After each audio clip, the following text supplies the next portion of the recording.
After dying unjustly, a woman's soul leaves her body. Her blood drips onto the snow, blooming into bright roses. She follows the roses to a strange door named Murder Hell. The woman, named Kang Bit-na, was a judge. Due to a system error at her death, she was wrongly sent to the hell for judging murderers. She recounts her wrongful death and seeks justice from the infernal judge, who dismisses her claims, believing she lies.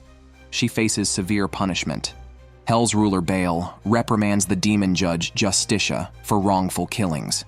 As punishment, Baal sends Justicia into the severely injured woman's body to judge 10 unforgivable sinners on earth. If she fails, she will die. Defiant Justicia is forced to comply when Baal stabs her with a transformed tentacle.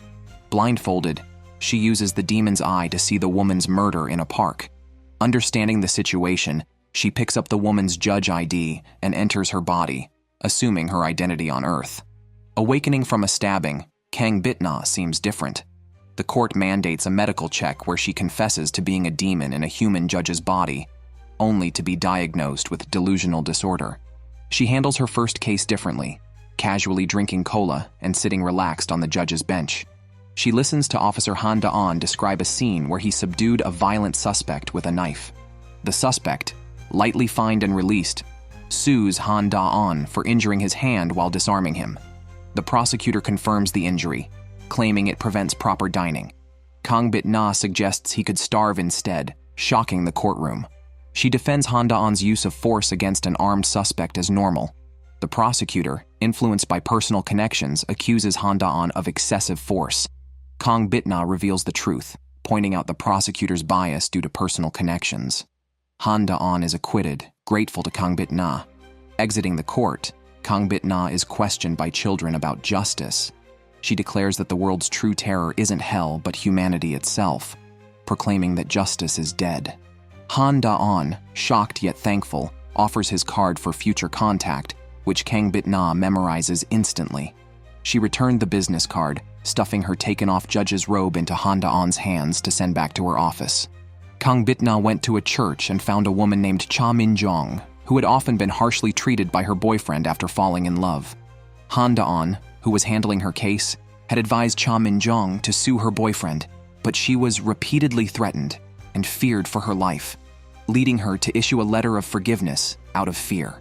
At the church, Cha Min-jong prayed for her boyfriend to leave her alone. Kang Bit-na warned her not to expect an abuser to suddenly repent. Instead of relying on divine intervention, Kang Bit-na urged her to share the details with her. Cha Min-jong didn't believe Kang Bit-na could handle Moon Jong-jun, fearing even harsher treatment, and quickly left. Kang Bit-na followed her to continue persuading her, which attracted the attention of a patrolling police officer. Cha Min-jong claimed she didn't know Kang Bit-na, who then pulled out all her identification. Unexpectedly, her hospital diagnosis fell out. She was immediately taken back to the police station where Han Da-on saw her and, learning that she was investigating Cha Min-jong's case, released her. The next day, in the court hearing for Cha Min-jong's case, Moon Jong-jun's defense lawyer admitted the assault, but denied any threats. Moon Jong-jun tearfully claimed his actions were out of love and fear of losing his girlfriend. The hearing concluded with a 1-year imprisonment sentence, and Moon Jong-jun sobbed during his final statement, professing his love for Cha Min-jong. On the final judgment day, Kang Bit-na would deliver the verdict. Outside the court, Moon Jong-jun smirked evilly in front of Cha Min-jong's parents. Han Da-on, aware of Moon Jong-jun's lack of remorse, reported this to Kang Bit-na, hoping for the maximum legal penalty. Kang Bit-na requested to meet Cha Min-jong's parents alone to hear the true story firsthand. They explained that every time Moon Jong-jun was jailed, he was quickly released, driving Cha Min-jong to despair and forced forgiveness. They believed Moon Jong-jun would seek her out once released and pleaded with Kang Bit-na to save their daughter. Seeing Cha Min-jong's mother crying, Kang Bit-na, lacking emotions as a demon, ran to the restroom to apply lipstick under her eyes, simulating tears. Red-eyed, she assured them that Moon Jong-jun would face proper justice. Days later at the final judgment, Kang Bit-na confirmed the assault by Moon Jong-jun. However, considering Cha Min-jong's plea for leniency and Moon Jong-jun's promise to reform, she fined him 3 million Korean won. The audience disapproved, and Moon Jong-jun was pleased. Han Daeon questioned Kang Bit-na about whom the law serves, knowing that Cha Min-jong's forgiveness was due to fear and why she backtracked on making Moon Jong-jun pay. Kang Bit-na admitted her inability to empathize with the victim, but insisted on holding Moon Jong-jun accountable. She then drove away. Han Da-on and Cha Min-jong's parents visited her, urging her to leave with them. Cha Min-jong, having lost hope, locked herself in her room, refusing to see anyone. For her safety, Han Da-on gave her a phone watch, instructing her to contact him immediately if anything happened. Back at the police station, colleagues were displeased with Han Da-on's excessive focus on Cha Min-jong. They felt they had fulfilled their duties and that spending more time on this case would hinder other cases. Han Da-on wanted to argue, but his mother, the police chief, told him to limit his visits to Cha Min-jong to once a day. Days passed without Moon Jong-jun causing any trouble for Cha Min-jong. Kang Bit-na, waiting for Moon Jong-jun to act, was reminded by a subordinate, also a demon, that she could use the demon's eye to track him. She wrote Moon Jong-jun's name on a mirror and saw him at Cha Min-jong's doorstep. She immediately set out to act. After several peaceful days, Cha Min-jong, looking at the happy lives of people below her apartment, decided to step out. She called her father to pick her up. Soon, the doorbell rang.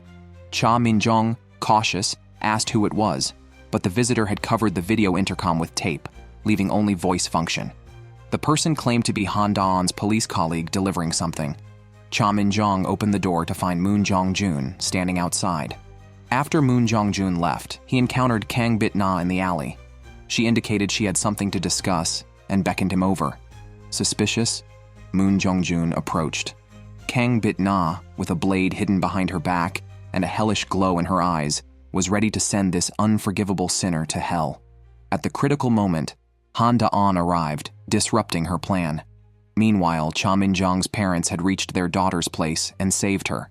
An angry Han Da-on, disregarding his police role, was about to attack Moon Jong-jun. But Kang Bit-na stopped him, reminding him that assaulting someone as a public servant is misconduct. At this point, other police officers arrived and took Moon Jong-jun back to the station. Han Da-on blamed Judge Kang Bit-na for Moon Jong-jun's actions, as she hadn't acted decisively. Kang Bit-na felt she wasn't at fault, stating she had followed legal procedures and blamed the country's laws.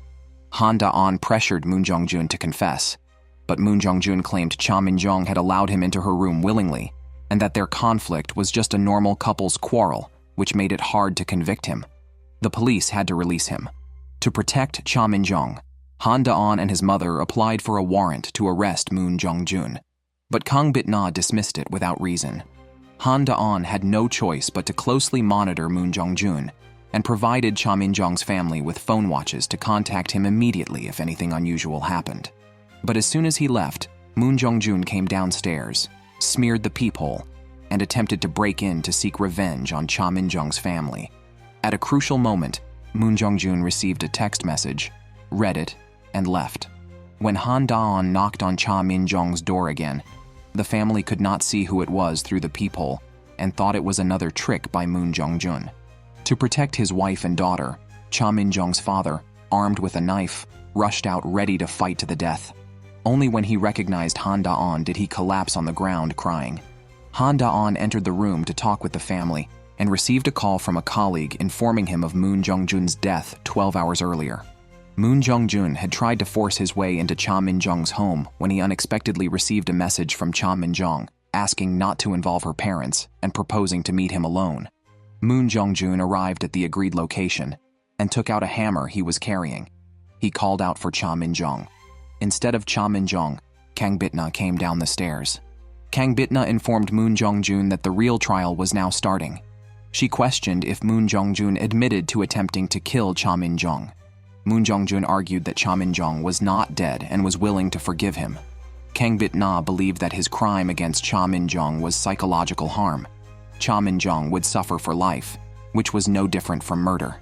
Kang Bit-na pulled out a blade and pressed Moon Jong-jun again to confess. Moon Jong-jun denied killing anyone and ran away in fear. When he opened the door, he entered another world. Kang Bit-na appeared before him, welcoming him to her world.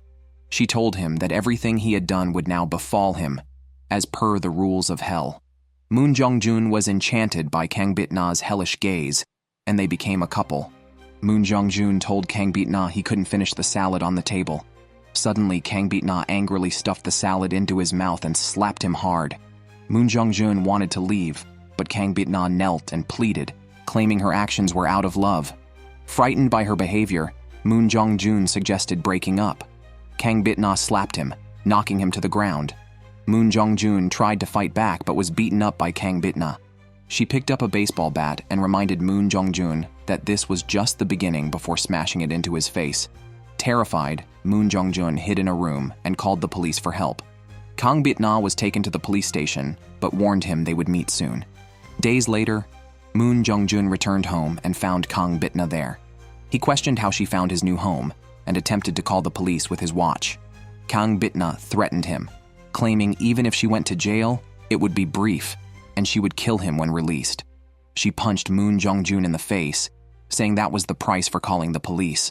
Moon Jong-jun compromised, promising not to call the police, and begged for a breakup. Enraged, Kang Bit-na knocked him down, declaring he could never escape her grasp until death. Moon Jong-jun, tormented, only sought relief. Kang Bit-na refused to easily forgive him and cut the rope. As Moon Jong-jun fell to the ground, he returned to the real world. Kang Bit-na explained that everything was part of a hellish trial to make the perpetrator feel the victim's pain and admit his crimes. Moon Jong-jun refused to confess and tried to escape, but he was no match for Kang Bit-na. After being severely beaten, Moon Jong-jun knelt and admitted his crimes. Kang Bit-na waited for this confession. Her eyes turned purple again, and she materialized her weapon, finishing off Moon Jong-jun. Then, using the handle of her knife, she branded Moon Jong-jun's forehead with a hellish mark. The gates of hell appeared on the rooftop, and Moon Jong-jun's soul was sucked into the murderer's hell. Kang Bit-na completed her first murder mission. An assistant called hellish minions to throw Moon Jong-jun's body outside and cleaned the crime scene in a way that left no clues for the police. Han Da-on examined the brand on Moon Jong-jun's forehead and discovered it meant hell. This revelation led him to further contemplation. Soon after, a recovered Cha Min-jong thanked Han Da-on and mentioned that after Moon Jong-jun's death, Kang Bit-na found her at a church. At that time, Cha Min-jong still resented Kang Bit-na, but Kang told her that it was normal to feel happy about Moon Jong-jun's death and not to feel guilty, suggesting she confess at the church. This conversation brought Cha Min-jong great comfort and made Han Da-on curious about what kind of person Kang Bit-na was.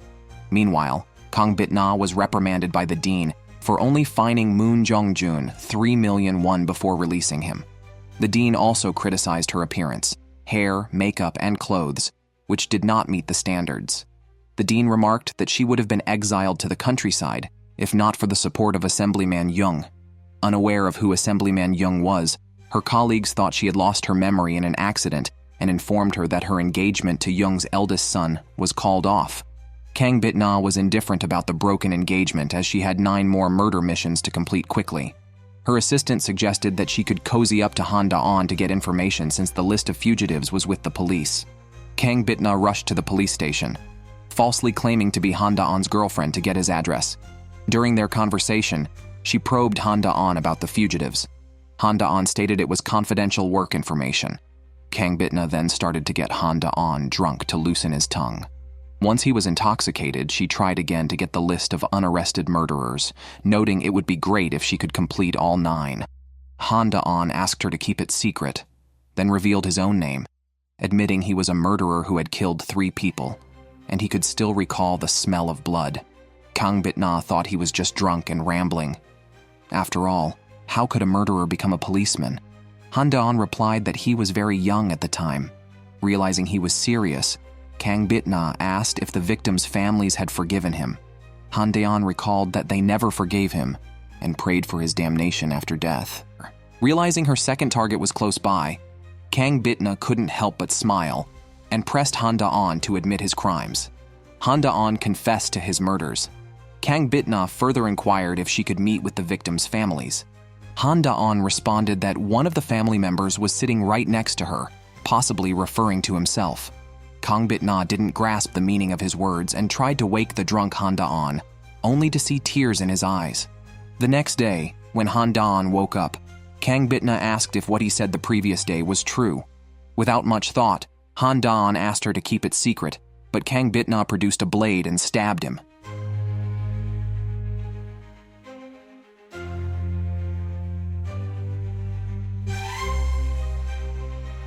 Kang Bit-na mistakenly identified Han Da-on as a murderer.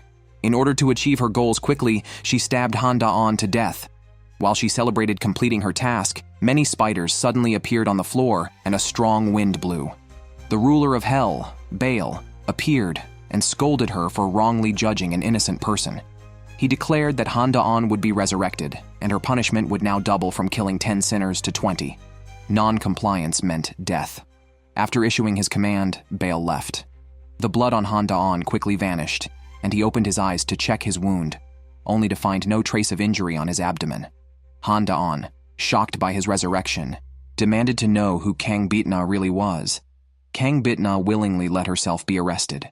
The two returned to the police station where Han Da-on recounted being stabbed and resurrected, but his team leader and colleagues disbelieved the strange occurrence, suspecting he had hallucinated while drunk.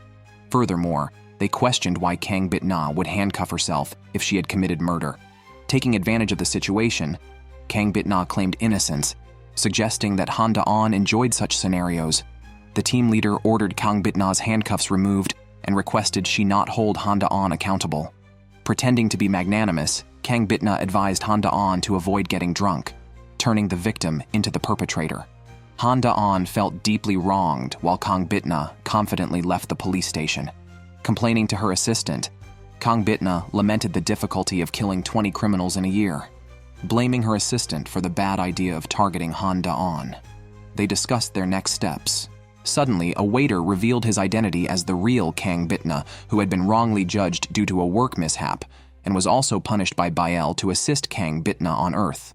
Now, with 2 helpers, the female assistant asked Kang Bit-na how they should handle Han Da-on, who knew their secret. Kang Bit-na felt they would no longer cross paths, but her assistant suggested a clean resolution. Meanwhile, Han Da-on visited the hospital for a checkup and was found to be very healthy. The doctor suspected his resurrection story was a delusion caused by intoxication or sleepiness. No one believed his story. Frustrated, Han Da-on hadn't left the hospital when Kang Bit-na approached him. He questioned Kang Bit-na about her true identity. She confessed to being a demon from hell, inhabiting the body of Kang Bit-na, a judge who died 3 months ago. After revealing this, she pulled out a blade from hell, warned Han Da-on to treat the incident as a drunken breakdown, and threatened to kill him if he spread the story again. After speaking, Kang Bit-na drove away. That night, Han Da-on researched Kang Bit-na and demons, unsure whether to believe her. This also reminded him of a past incident. As a child, he ran home excited to give his parents a present, but arrived to find them dead in a bloodied room, with a black-clothed, axe-wielding man approaching him. Later, Han Da-on reported the murderer's details to the police. The police thought his story differed from before and didn't believe the lying child. Kang Bit-na had just complained that no matter how much he spoke, no one would believe him, which stung his sensitive heart and left him feeling helplessly sad. A family of 3 was driving when the child smelled a foul odor. The mother concluded it was from her intoxicated husband. Suddenly, the car plunged straight into the sea. The husband woke up in shock, unable to unbuckle his seatbelt. He urged his wife to take their son and escape first. The wife and son managed to swim to shore through the sunroof, but when she returned to save her husband, the sunroof had closed and the car sank, with her unable to rescue him. After the husband's death, his mother sued her daughter-in-law, loudly fighting for custody of her grandson and refusing to let him live with his stepmother. Compared to the loud and defiant grandmother, the grieving stepmother appeared innocent. However, when Kang Bit-na supported the stepmother, the forcefully removed grandmother revealed shocking news. Her son had bought a substantial life insurance policy, and she accused the stepmother of killing him for the insurance money. Kang Bit-na had to reassess both women's statements. To uncover the truth, she visited the stepmother's school. The stepmother explained she was her son's teacher and took extra care of him because he lacked a mother's presence. This care led to love with the child's father, and they had a happy marriage until his accidental death. Kang Bit-na wondered why the stepmother insisted on raising a child with no blood relation. The stepmother answered that the grandmother had abandoned her husband when he was 5 and only returned after 30 years, often asking for money, and now aiming for the life insurance meant for her grandson. She could not leave the child with someone only interested in the insurance. The stepmother pleaded for Kang Bit-na's help, but Kang Bit-na, trusting facts over tears, decided to investigate the grandmother's house early at 5 in the morning to avoid Han Da-on, who was trailing her. Just as she reached the building, she encountered Han Da-on, who had decided to closely monitor her to understand her identity. At the grandmother's house, the grandmother's story contradicted the stepmother's. She suspected the stepmother of killing her son for insurance money because she saw her being overly intimate with another man at the son's funeral. Worse, she left her grandson alone at home in a messy house, hungry. The little boy told Kang Bit-na his grandmother was a good person and showed her his drawing. From the drawing, Kang Bit-na saw signs that the boy was threatened and afraid to tell the truth. She promised to protect him and encouraged him to reveal what he knew. The boy then recounted that on the night of the murder, he saw his stepmother apply glue to his father's seatbelt and deliberately drive into the sea. After they reached the shore, he begged her to save his father, but she cruelly closed the sunroof with a remote control, dooming his father's chance of escape. Afterwards, the stepmother warned him that if he dared to tell anyone about the incident, she would kill his grandmother. Han Dan comforted the crying boy, embracing him.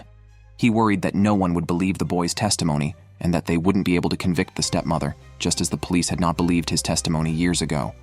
Kang Bit-na stated that she would believe the boy. Although she was annoyed by Han Dan's persistence, she admitted she would believe everything he said if he appeared before her as a child. Kang Bit-na's words cleared the gloom in Han Dan's heart, giving him the trust he had lacked for years, and moved him to tears as he cried out his past grievances. When the case was reopened, Kang Bit-na declared the charges against the grandmother by the stepmother as unfounded and gave the grandmother a suspended sentence. However, she awarded the stepmother custody of the boy. The grandmother could not bear to see her grandson taken away by the malicious woman. Even when the stepmother brought the police to take the boy, the grandmother refused to hand him over. To deal with the grandmother, the stepmother arranged for an elderly man to pass by the boy as he left school. The kind-hearted boy helped the old man home. Out of gratitude, the old man gave the boy a drink, advising that it was good for elderly people's vitality. The dutiful boy gave the drink to his grandmother at home, unaware that the stepmother had laced it with sleeping pills. After the grandmother fell asleep, the stepmother forcibly took the boy away. At that moment, the stepmother received a threatening phone call, claiming that the caller had evidence of her killing her husband. They demanded she come to the site of her husband's death if she did not want the evidence handed over to the police. Fearing the exposure of the truth, the stepmother hurried to the location. Meanwhile, the boy quickly dressed and ran to a public phone booth to call Han Da-on, who soon arrived to rescue him.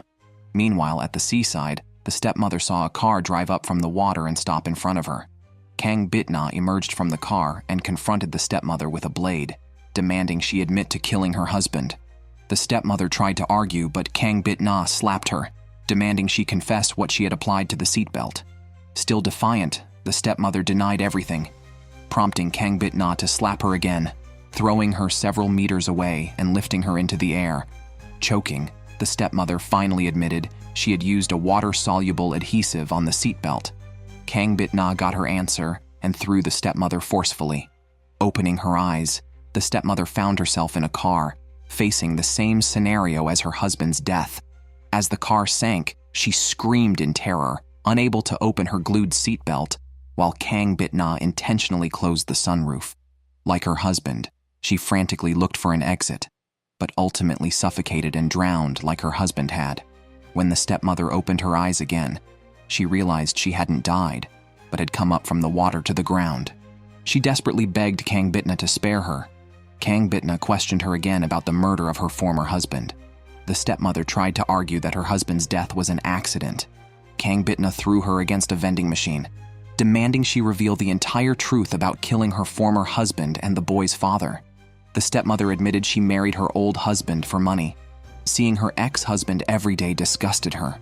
To inherit his apartment, she poisoned his eyes with a drug and water. Her husband enjoyed hiking. Pretending to help him, she led him to a cliff while hiking. She used the pretext of taking a photo to bring him to the edge and pushed him off when he was unaware, simulating an accidental fall. Being a teacher, the police easily believed her, and no one ever suspected her. However, her greed was too great.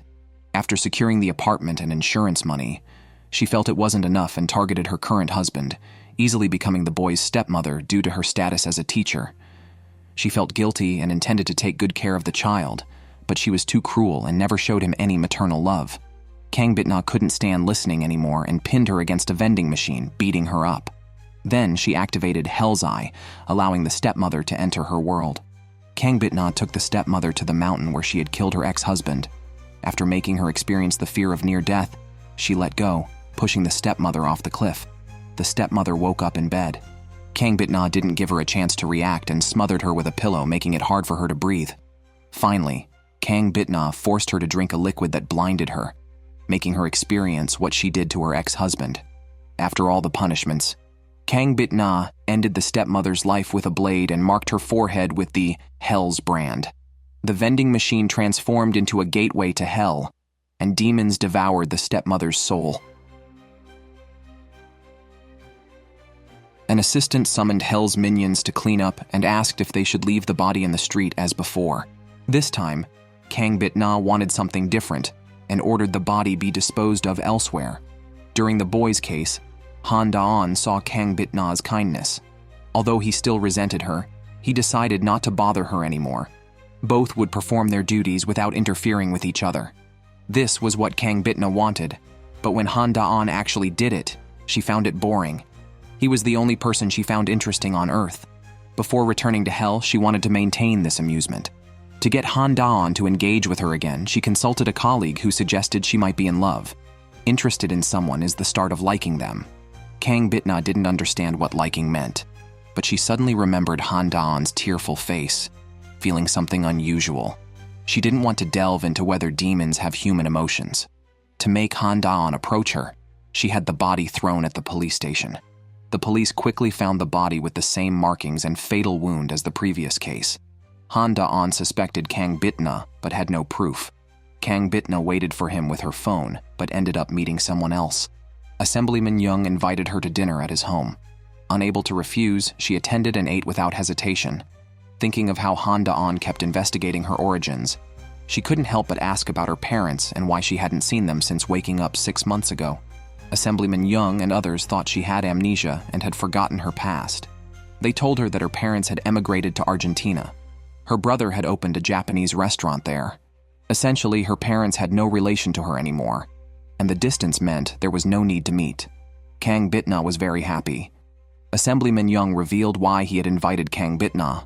One of his sons was obsessed with advancing his career while the other was quite useless. Thus, he wanted Kang Bit-na to enter politics and eventually succeed him. Kang Bit-na left with a packed meal. Young Seon-ho, the second son of Assemblyman Young, who had not appeared before, watched her from upstairs. The next day, Kang Bit-na finally met Han Da-on, who had been looking for her. It turned out that Han Da-on found a crushed can at the crime scene, shaped just like the one Kang Bit-na had crushed in front of him. He questioned her about any connection to the two victims. Naturally, Kang Bit-na denied it, and reminded him to bring evidence if he wanted to accuse her. Kang Bit-na left the police station and forcefully got into Han Da-on's car, ordering him to take her home. On the way, she told Han Da-on about the current situation of her family. Previously, Han Da-on had always asked about this, but now found it meaningless. Kang Bit-na was dissatisfied with Han Da-on's reaction and demanded he show the same curiosity as before. However, Han Da-on kept his word and said he would no longer pester her about her affairs. The next day, Kang Bit-na received a letter from the boy containing only a portrait of her. Kang Bit-na criticized the drawing as ugly, but was secretly pleased. To comfort the boy, she ordered her assistant to find a friend in heaven. Soon, the postman delivered a letter to the boy. Opening the letter, the boy cried. It was from his parents in heaven, hoping he would grow up well. After reading the letter, the boy noticed the postman uncle had suddenly disappeared, but the letter gave him courage to live bravely. Kang Bit-na was still troubled by Han Da-on's disinterest in her. Suddenly, someone knocked on her door. Opening it, she saw Han Da-on had moved across the hall, preparing to watch her closely. Kang Bit-na felt happy, but suddenly felt a sharp pain in her chest and fainted into Han Da-on's arms.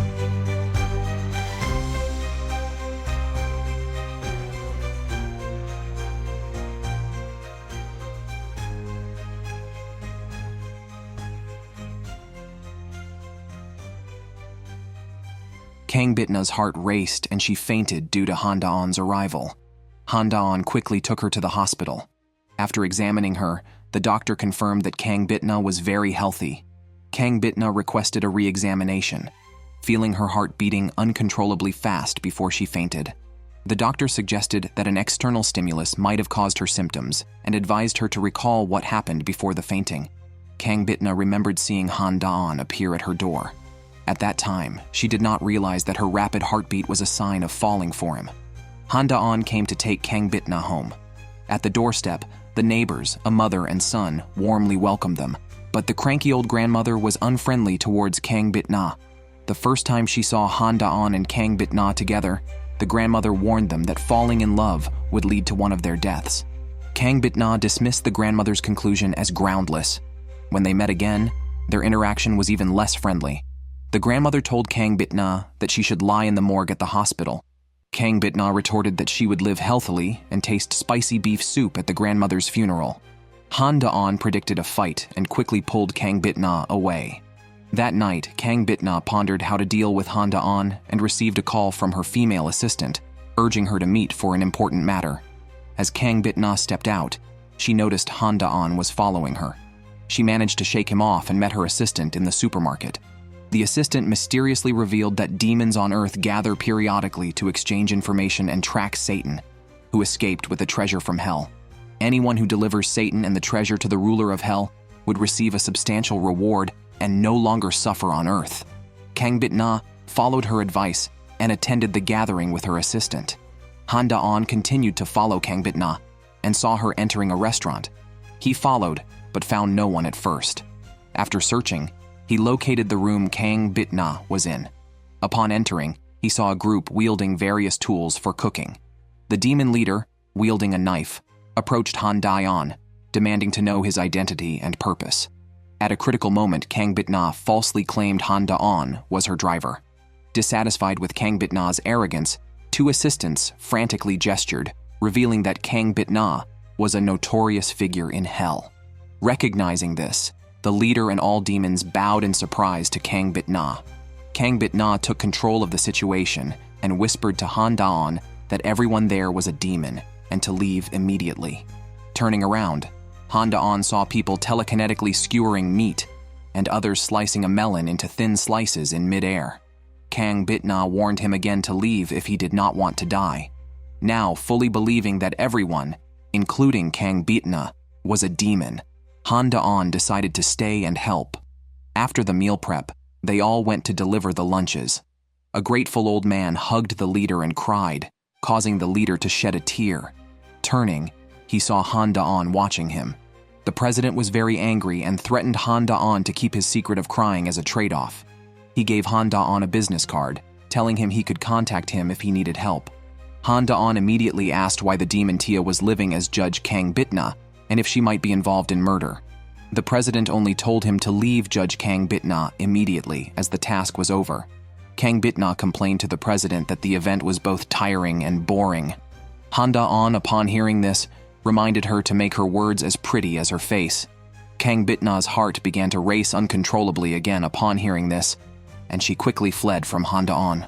Han Da-on returned to the police station and told everyone that Kang Bit-na was a demon and that there were more demons among them. His colleagues thought he was talking nonsense. Han Da-on wanted to explain in detail, but at that moment, the police station received a call about a severe homicide involving a mother and her two children. The police quickly arrived at the scene, and the father, who reported the crime, was crying and begging the officers to save his wife and children and catch the murderer. The police understood the man's grief over losing his family and tried to calm him down.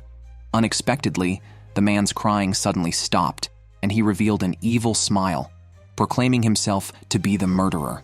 The police took him back to the station for photos and evidence collection, but the man then denied killing his wife and children, crying and claiming he did not know why his fingerprints were on the kitchen knife. The police handed the man over to Han Da-on for interrogation. Han Da-on discovered that the man had 3 personalities: one his own, another of a 5th-grade child, and a third of the man's friend. The man switched between these personalities as if competing for control of his body. The friend personality admitted to killing the man's wife and children because they looked down on him and thought the man should be grateful to him for doing it. After that, the schoolchild personality emerged, stating it tried to stop the friend from killing, but failed. The two personalities struggled against each other, even starting to physically fight. Han-da-on watched as the man began hitting himself until he fainted. When the man woke up, he was back to his original personality and remembered nothing of what had happened. Han-da-on consulted a forensic expert who did not rule out the possibility of the man having dissociative identity disorder. Kang Bit-na also learned of this violent case and was excited about having a new target to pursue. She ordered her male assistant to immediately gather information on the murderer. The assistant reported back that the man had dissociative identity disorder, sometimes confessing to the murder and other times claiming he was wronged. Kang Bit-na concluded that regardless of whether it was due to mental illness or thoughtlessness, the fact of murder remained, and they had the right to judge. The man's mother-in-law visited him in jail. She did not believe he had killed his wife and daughter. The man cried, denying he had done such a thing, but when he looked up again, he had switched to the friend personality. He angrily scolded his mother-in-law, accusing her of raising her daughter foolishly and alleging she frequently visited the hospital and spent all their money, threatening to kill her once he was released. Han-da-on suspected the man was pretending to have multiple personalities. During the interrogation, he deliberately reversed the surnames of two personalities. However, the man automatically corrected himself when answering questions. This error led Han-da-on to suspect the man was faking. Kang Bit-na took over the man's case, which was not originally hers, to bring him to trial. The president agreed to her request following Congressman Young's arrangement. Congressman Young's eldest son, Young Tae-gyu, did not understand why his father was so indulgent towards Kang Bit-na. Congressman Young explained it as an investment in an uncertain future. The day before the trial, Kang Bit-na waited for Han-da-on at the door. She was upset with Han-da-on for ignoring her recently, and complained that it would have been better if he had not moved there at all. Feeling exposed, Kang Bit-na uncomfortably turned away and left. The next day at the trial, the prosecutor described how the man brutally murdered his wife and children and proposed the death penalty. Kang Bit-na questioned the man about his guilt. Just as the man was about to answer, his lawyer interrupted, claiming the man had recently experienced memory loss and symptoms of multiple personalities, and asked the judge to consider this before making a decision. Kang Bit-na continued to interrogate the man about whether he remembered killing his wife and children, but the lawyer still prevented the man from speaking. Suddenly, the man seemed provoked and demonstrated how his two personalities argued with each other in court. Kang Bit-na ruled that the man's mental state needed thorough evaluation before proceeding with the trial. That night, Kang Bit-na set out to accomplish a major task.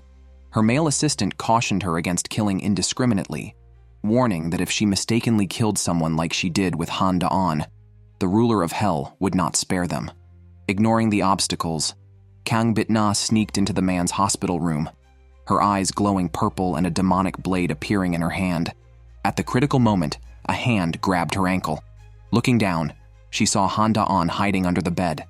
During the first trial recess, Kang Bit-na found the man in the lounge and ordered him to summon his friend's personality. The man initially refused until Kang Bit-na told him he would be released if his friend's personality appeared. The man's alternate personality took over, arrogantly admitting to the murders. Kang Bit-na then had the man summon the schoolchild personality, and he complied. Witnessing the man freely switching between three personalities, Kang Bit-na concluded that the multiple personalities were merely a ruse to escape punishment. That night, disguised as a doctor, Kang Bit-na broke into the man's hospital room and was about to attack him with the demonic blade when Han-da-on, hiding under the bed, stopped her. The situation changed suddenly, and Kang Bit-na immediately fled. Han-da-on followed closely because Kang Bit-na had turned off the hospital lights earlier.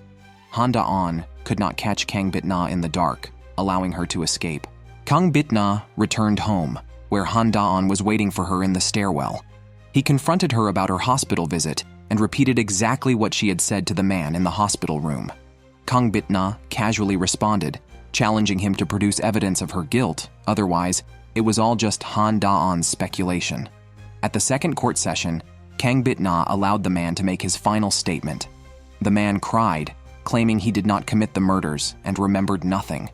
Just as Kang Bit-na was about to announce the verdict, Han-da-on burst in, shouting that the man was a murderer.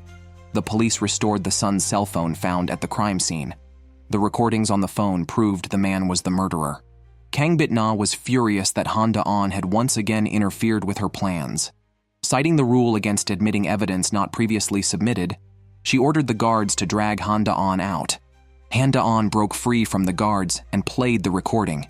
The process by which the man killed his wife and children was finally revealed. On that day, the man was disciplining his teenage son. The son, resentful of his father's violence, called the police. This act enraged the man.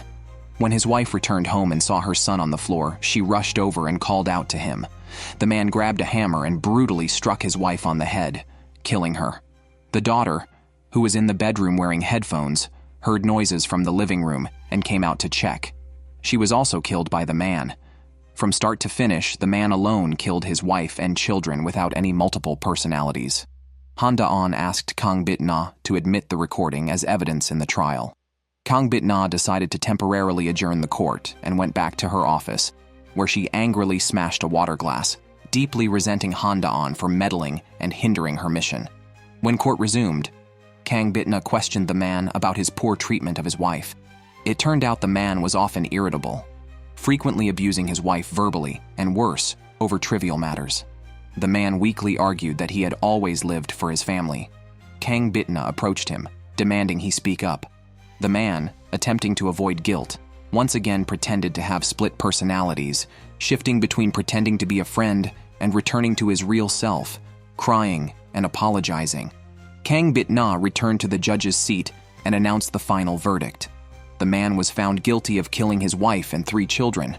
However, considering he was the breadwinner who diligently supported his family prior to unemployment, and since it was his first offense with no prior criminal record, plus the recording was not submitted in advance and could not be considered as evidence, the man was still judged to have committed the crime under amnesia and multiple personality disorder. He was acquitted and only required to undergo 2 years of therapeutic supervision. The mother-in-law angrily confronted Kang Bit-na, asking if she would make the same judgment if her loved one had died. Kang Bit-na ignored the mother-in-law's question, but Han Da-on's disappointed gaze deeply pained her heart. Back in her office, her chest still hurt. Fearing Kang Bit-na might harm the man, Han Da-on accompanied him on the transport vehicle. However, an accident occurred en route when a truck suddenly crashed into the transport vehicle. 2 demons dragged the man out of the vehicle. Han Da-on fought with the demons but was ultimately no match and was knocked unconscious. Kang Bit-na, worried about Han Da-on's injuries, waited at her doorstep. Seeing that Han Da-on was relatively unharmed, she was relieved. Han Da-on guessed that she had instructed other demons to take the man away and questioned where the man was. Kang Bit-na could not admit it and claimed it was all Han Da-on's imagination. That night, Han Da-on sat at Kang Bit-na's doorstep, intending to monitor her movements 24 hours a day to prevent her from harming the man. But he underestimated the demon's capabilities. Kang Bit-na had her male assistant pretend to be her in the room, talking to Han Da-on at the door while mimicking her voice.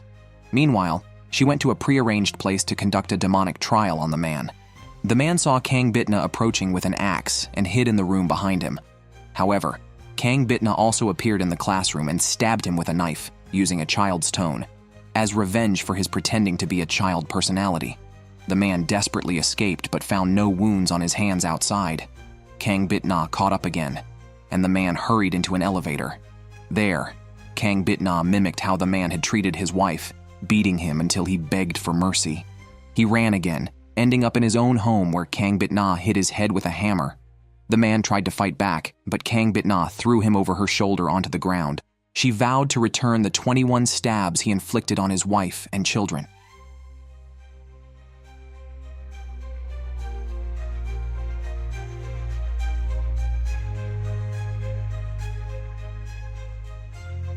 At the last stab, Kang Bit-na stamped the mark of hell on his forehead while he was still breathing, then ended his life completely.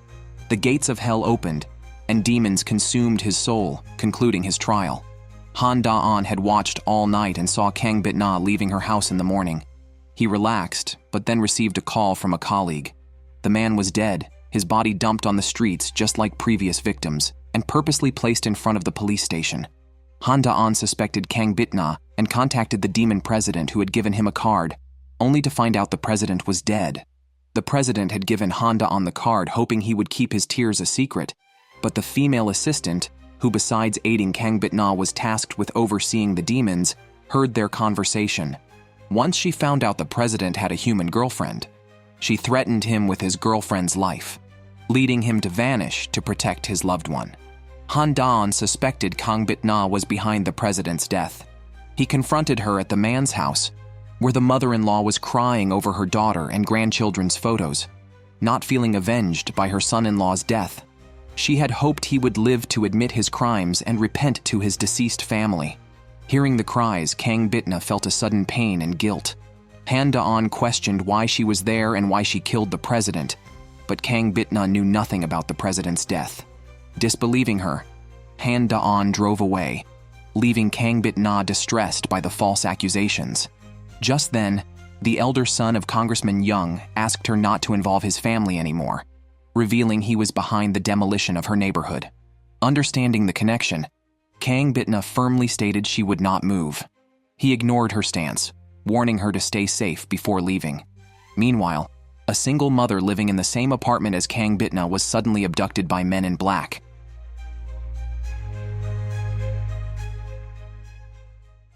The villain raised a dagger to stab her when, at the crucial moment, a neighboring woman and her male assistant, passing by, spotted them. Fearing his identity would be exposed, the villain abandoned his attack and fled.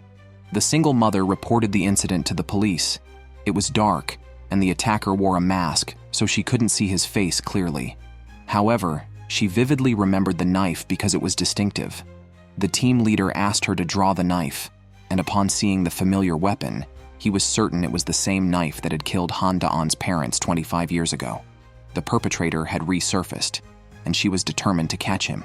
Meanwhile, the male assistant suspected the female assistant was Satan, who had escaped from hell due to her bad temper and crazy look in her eyes. Kang Bit-na stopped his nonsense and left work on time. At an intersection, Kang Bit-na saw two bullies picking on another girl and intervened, teaching the bullies a lesson. The confrontation led to the police station, where it turned out the victim was the team leader's daughter. The bullies' parents wanted to press the issue, but quickly apologized and left upon learning Kang Bit-na was a judge. Han-da-on was grateful for Kang Bit-na's help, but her sometimes fierce, sometimes kind demeanor confused him. To clear up his confusion, he visited an old lady who had argued with Kang Bit-na before. She knew he would come eventually and reiterated that one of them would surely die if they stayed together, though there was still a chance to survive. That was the truth she wanted to reveal. The old lady claimed to have been close to Han-da-on's parents and had been instructed long ago to protect Han-da-on. Curious if his parents were the ones who asked her, Han-da-on got no more answers as the old lady instructed him not to see Kang Bit-na anymore, stating she had kept her promise to protect him and that his fate was now up to him. After sending Han-da-on away, the old lady blew out a candle in front of a mirror, revealing a young face. The next day, during a mountain hike organized by the apartment, Han-da-on thanked Kang Bit-na again for saving the team leader's daughter, telling her the team leader's family was like his own reborn parents. He confessed that guilt over his family's murder, for which he falsely claimed responsibility, haunted him. Although Kang Bit-na didn't know the details, she believed Han-da-on had never killed anyone. Han-da-on promised to try to trust her. Later, during a drunken dinner, Han-da-on expressed his feelings for Kang Bit-na, admitting his initial fascination with her cool demeanor at court. Kang Bit-na comforted him and was about to leave when Han-da-on, in his drunken state, confessed he had to arrest her but hoped she wasn't the culprit because he didn't want to. Touched by his turmoil, Kang Bit-na was about to fetch a blanket when a soda can fell, revealing it was marked with numbers, making her realize Han-da-on had kept it as evidence of her presence at a crime scene. Betrayed, Kang Bit-na resented Han-da-on's outward kindness while secretly plotting against her. After returning home, she punished the male assistant. She had given him a crushed soda can, which he thought he'd accurately thrown into the trash bin, but he accidentally threw it outside instead. The female assistant arrived and wanted to teach the male assistant a lesson for Kang Bit-na, but Kang Bit-na stopped her. They had to be cautious around Han-da-on now. The female assistant suggested they simply remove Han-da-on as an obstacle. Kang Bit-na sternly warned her never to harm Han-da-on. The female assistant felt Kang Bit-na was overly protective of Han-da-on and asked the male assistant if Kang Bit-na had ever cried, threatening to report immediately if he saw her cry. Curious about her motives, the male assistant asked why, and the female assistant replied that a demon who falls in love with a human becomes useless. The next day, the police received a report from a mother and daughter, worried because the father hadn't returned home for 2 days and his phone was off. The police informed them that an adult male missing for 2 days couldn't be declared missing. They should report again if he didn't return in a few days. Unbeknownst to anyone, Won Chang-seon, an employee of KO Food, had been murdered. He had been striking with colleagues for fair rights due to the company's poor policies, leading to many employee deaths. President Choi of KO Food ignored the workers' dissatisfaction and instead staged a scene on the street. He pretended to care for an injured stray dog, taking it home to enhance his image as a protector of the weak and an animal lover. However, no one knew that once home, he turned the dog into a taxidermy display. To resolve the strike, President Choi invited committee member Won Chang-seon for a discussion, offering him money to end the strike.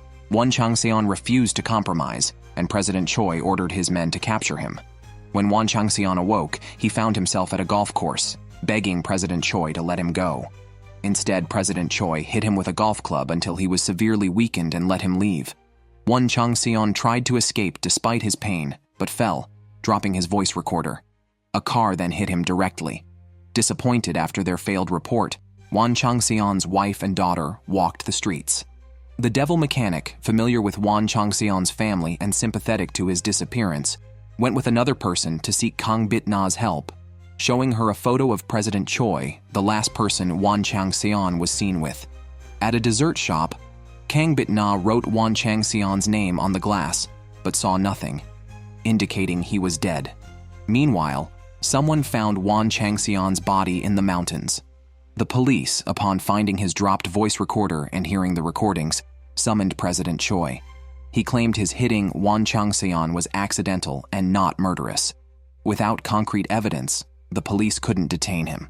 President Choi's father, to prevent escalation, sought help from Congressman Young, who initially stated the judiciary was impregnable, but changed his mind when offered some land, acknowledging even iron walls have their weaknesses.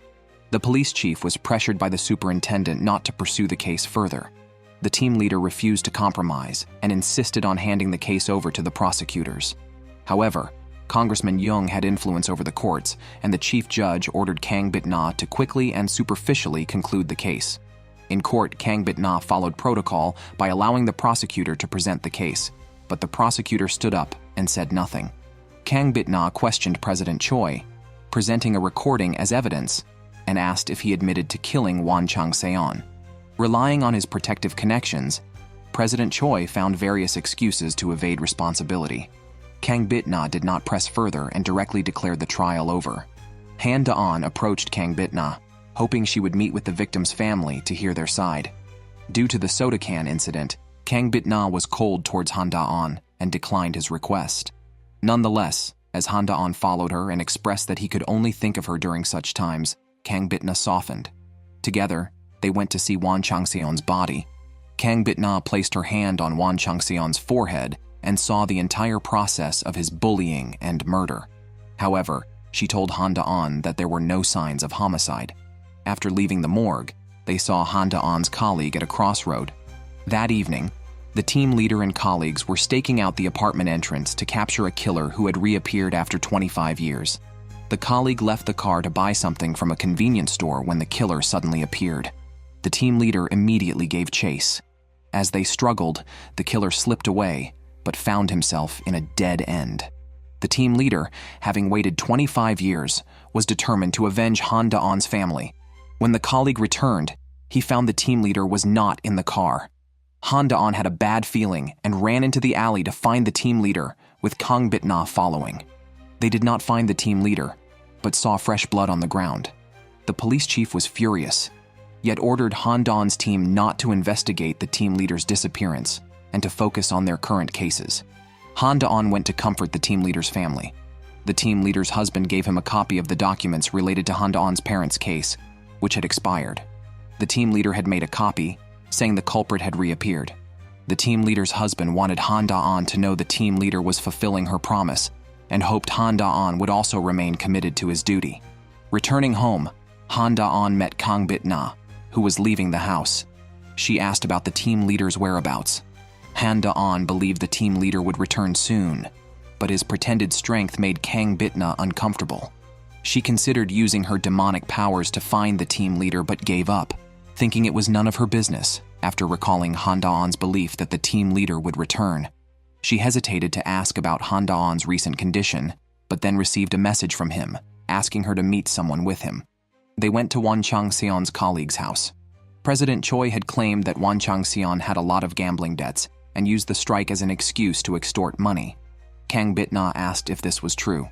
The colleague explained that Wan Chang-seon's daughter had cancer and needed medication, so he indeed needed money but had never gambled. It was a malicious lie by President Choi. Han Da-on asked the colleague to testify in court to expose President Choi's lies, and the colleague, planning to leave Choi's company and find a new job, agreed to testify. The case went to its second trial. The colleague who had agreed to testify changed his testimony in court, claiming Wan Chang-seon gambled, was in debt, and threatened President Choi with a strike to extort money to clear his debts. Kang Bit-na listened to the testimony and announced the final judgment day for President Choi.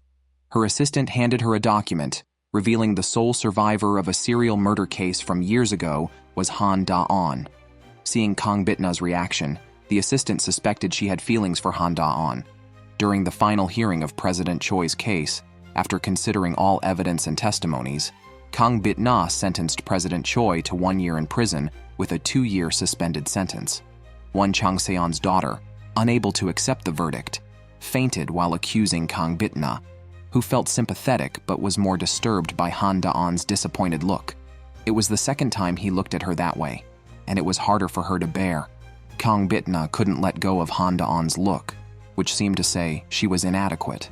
Her male assistant thought her mood was due to online backlash and asked if she wanted to continue working with her female assistant. He feared the female assistant might betray Kang Bit-na, not appearing as a kind-hearted demon, but Kang Bit-na thought he was overthinking. Demons weren't necessarily good people. After the trial ended, a doctor permitted Wan Chang-seon's wife and daughter to say their final goodbyes, as the daughter had not been receiving chemotherapy, and there seemed to be no hope. However, miraculously, the daughter opened her eyes, and upon examination, the doctor found the cancer had reduced significantly, indicating a potential recovery. The wife asked how it happened, and the doctor suggested there might be miracles that science can't explain. The mother and daughter were overjoyed, and the doctor smiled, then transformed into an old lady. Han Da-on guessed that after President Choi's release, Kang Bit-na might kill him as she had done with other criminals. He applied for protective custody for Choi, who dismissed it as meddling and refused it. Kang Bit-na ordered her assistants to start moving, and soon, President Choi, pretending to confess in church, received a mysterious call threatening him with evidence of his murder of Wan Chang-seon unless he came to the amusement park, or the evidence would go to the police. Feeling guilty, he ditched the police watching him and went alone. As Kang Bit-na stepped out, she saw Han Da-on waiting at the door. Knowing she was about to act, he pleaded with her to reconsider, not wanting to arrest her.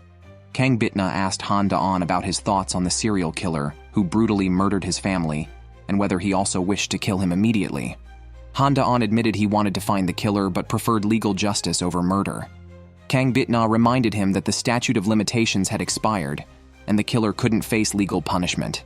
She suggested they join forces to catch the killer, and she would ensure the killer paid a much harsher price than what Han Da-on's family endured.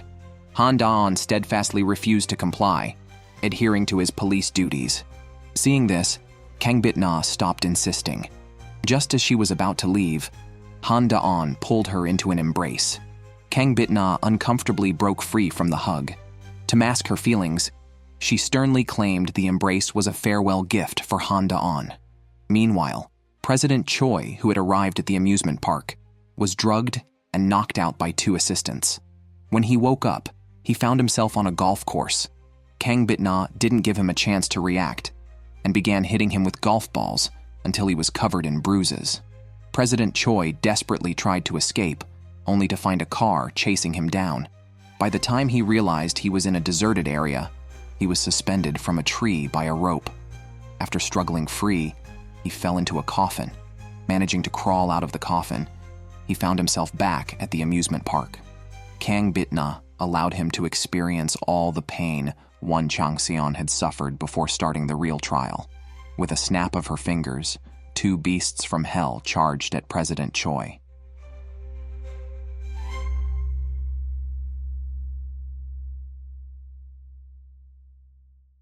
He fled into a cable car only to find Kang Bit-na already there.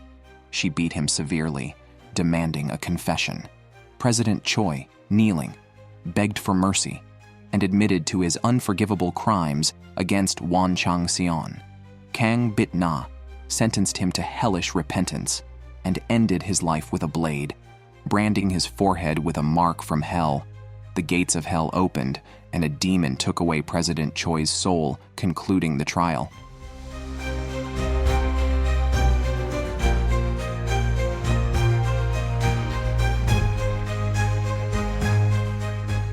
However, as Kang Bit-na was about to leave, Han Da-on suddenly appeared, having recorded her actions on his phone. During their embrace, he had secretly placed a tracker on Kang Bit-na's shoulder. Realizing the betrayal, Kang Bit-na found the tracker. She was shocked that Han Da-on had used their emotional connection to deceive her. Han Da-on insisted his feelings were genuine, but Kang Bit-na no longer trusted him. Angered, she drew a blade to attack Han Da-on, who countered by throwing sulfur powder at her, stripping her of her powers. This method was something Han Da-on had accidentally learned from her male assistant. Sulfur powder could neutralize a demon's powers for 2 hours. Han Da-on had intended to arrest Kang Bit-na, but at that moment, he received a call about his team leader's whereabouts. He handcuffed Kang Bit-na to the cable car and left to find his team leader, only to discover the leader had been murdered. Grieving, he recalled how the team leader had adopted him from an orphanage, treating him like his own child, and had promised to avenge his family's murder someday. Overwhelmed by the loss of another parental figure, Han Da-on's commitment to duty and morality was on the verge of collapse. If justice in this world seemed unattainable, he was prepared to sacrifice everything to personally avenge his enemy. 2 hours later, Kang Bit-na regained her powers. Just as she was about to seek retribution against Han Da-on, she saw him approach and smash his phone in front of her.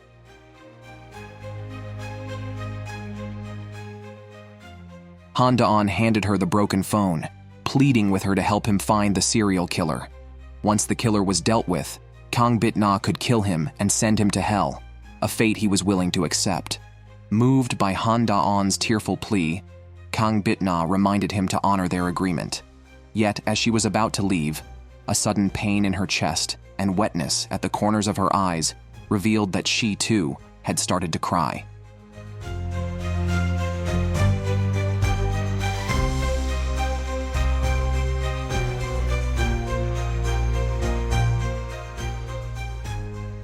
To find the killer of their team leader, Han Da-on took Kang Bit-na to see the body.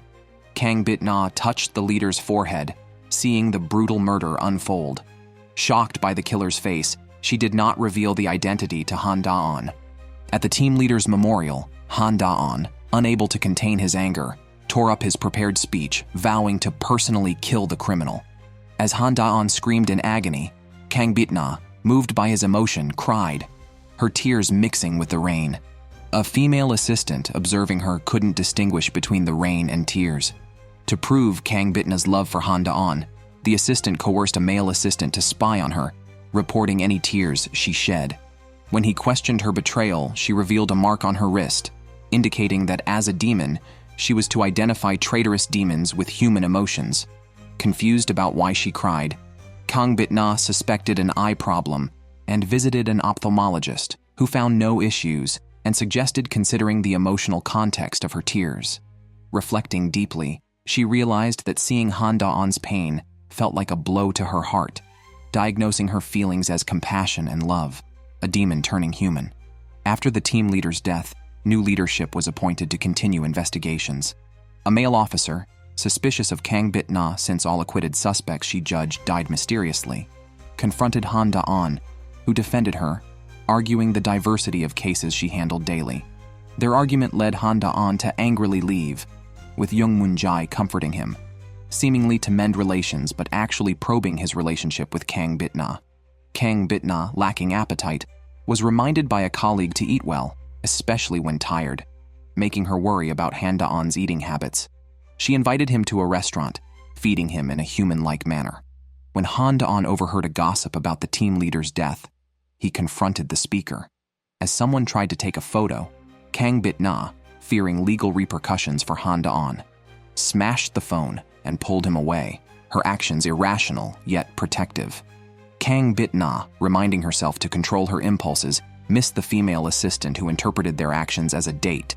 She then sent hell engineers with the leader's photo to inquire if his or Han Da-on's family were in hell, a task complicated without family photos. Kang Bit-na warned the two that she knew exactly what they had done for humanity and could dispose of them if they did not obey orders. Han Da-on and Kang Bit-na analyzed the identity of a serial killer. Kang Bit-na asked Han Da-on to recall the scene when his family was murdered years ago. Han Da-on recounted that when he returned home, the entire room smelled of blood. His mother had died holding a telephone. His father had collapsed on the ground, covered in blood, holding his deceased brother. These memories had always haunted him. Kang Bit-na felt Han Da-on's grief and unconsciously started crying. A male assistant, shocked by this, quickly informed a female assistant. When asked about the atmosphere between Kang Bit-na and Han Da-on, the male assistant described it as somewhat romantic. That evening, Kang Bit-na was restless and could not sleep. Suddenly, someone kicked her from behind. Turning around, she saw an old lady standing by the bed.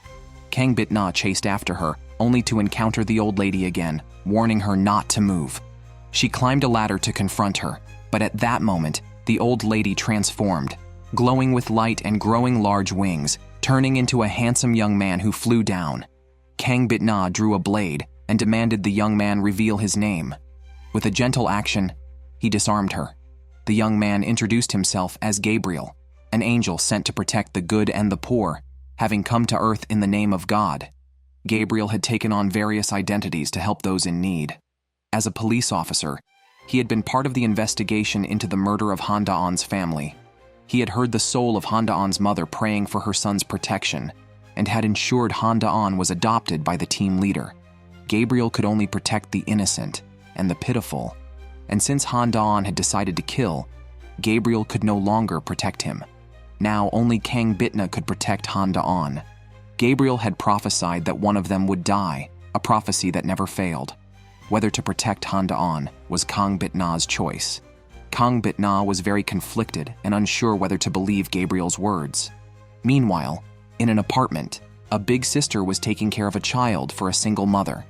The boy wanted to go to the bathroom after eating and was turning the doorknob when the big sister suddenly appeared behind him and fiercely warned him not to open the door. Upon hearing the boy thought it was the bathroom, she resumed her usual demeanor. The single mother came to thank the big sister as the TV broadcast news of the serial killer reappearing after 25 years. Seeing the news, the big sister's cup suddenly fell to the ground, her face expressionless.